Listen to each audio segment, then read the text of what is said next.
Hello दोस्तों, आज एक बहुत ही बेहतरीन कंसेप्ट के साथ हम लोग आ रहे हैं। हम लोग आज पढ़ेंगे सर्किल में कि मान लीजिए कि एक सर्कल है और इस सर्कल के अंदर एक कॉर्ड यानी एक जीवा हमारा ए बी हो गया और दूसरी जीवा हमारी सी डी हो गई और ये दोनों जीवाएँ एक दूसरे को पी पर काट रही हैं। तो यहाँ से फार्मूला बनता है P A into P B is equal to P C into P D. P A into P B is equal to P C into P D. अब ये आया कैसे? तो देखिए, हम लोग क्या करेंगे कि ए से सी को मिला देंगे और फिर डी से बी को मिला देंगे। तो हम लोग देखेंगे क्या कि सेम आर्क बी सी द्वारा इस सरकमफ्रेंस पर अगर ये एंगल थीटा बन रहा है तो ये एंगल भी क्या होगा, हमारा थीटा होगा। तो यहाँ से देखिए triangle C A P, angle C A P is equal to angle B D P, दोनों थीटा हो जाएंगे। उसी प्रकार अगर इस आर्क को हम लोग देखते हैं तो इस आर्क द्वारा सरकमफ्रेंस पर बना अगर ये एंगल अल्फा है तो ये एंगल भी क्या होगा, अल्फा होगा।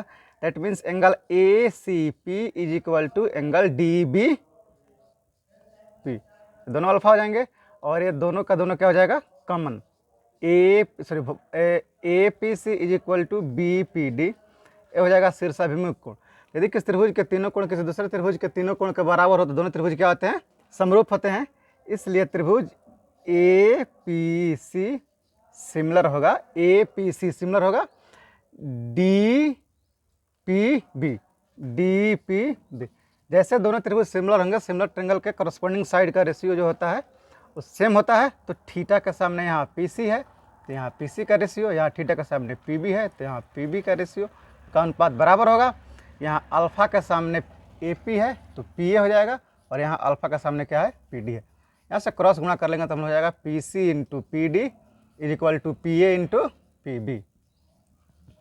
इसलिए P A into P B is equal to हो गया P C into P D. तो इस पर एग्जाम्पल लिखेंगे। तो समझ लीजिए, मान लीजिए कि यह एक सर्कल है और सर्कल में एक कॉर्ड है हमारा ए बी और दूसरा कॉर्ड हो गया सी डी। यहाँ पी पर कट कर रहे हैं।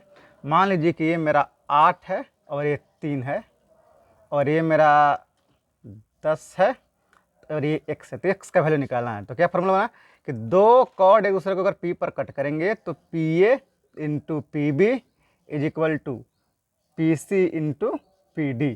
तो पी ए कितना है 8, पी बी कितना है 3, ये कितना है पी सी है x और ये है 10। तो x इज इक्वल टू 8 3 के 24 बट्टा 10 नहीं 2.4 सेंटीमीटर, 2.4 यूनिट, 2.4 यूनिट आंसर हो जाएगा। ओके।